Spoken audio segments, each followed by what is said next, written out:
नमस्कार। शारदी का वंदन करती हूँ, मंचस्थ अतिथियों का अभिनंदन करती हूँ और अपनी लघु कथा की शुरुआत करती हूँ। मेरी पहली लघु कथा का शीर्षक है कर्मफल।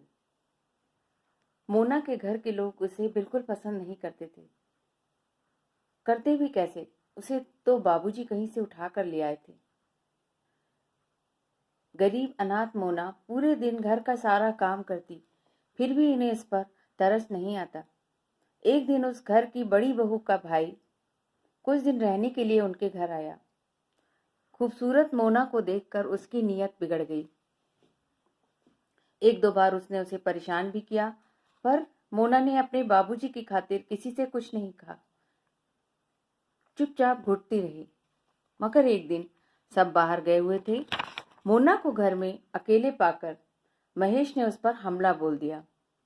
बेचारी पूरे घर भर में मदद के लिए चिल्लाती फिरती रही, पर आता कौन।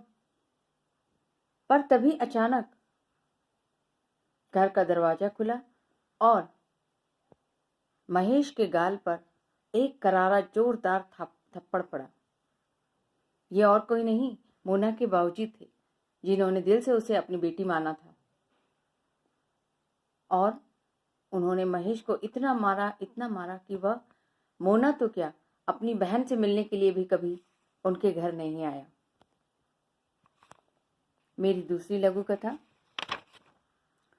नया साल, इसका शीर्षक है निशा सुबह सुबह अपने बिस्तर पर सो रही थी।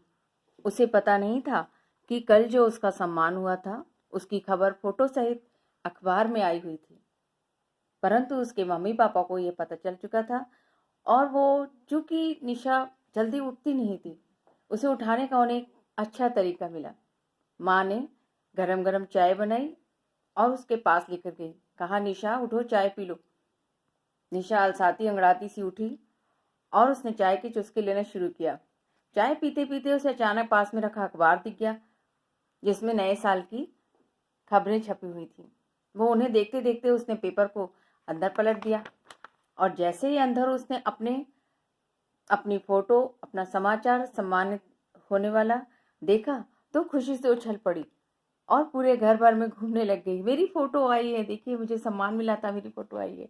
आज नए साल में उसको दोगुनी चौगुनी खुशी हो रही थी। उसका तो नया साल निखर गया था, उसका नया साल निखर गया था। धन्यवाद।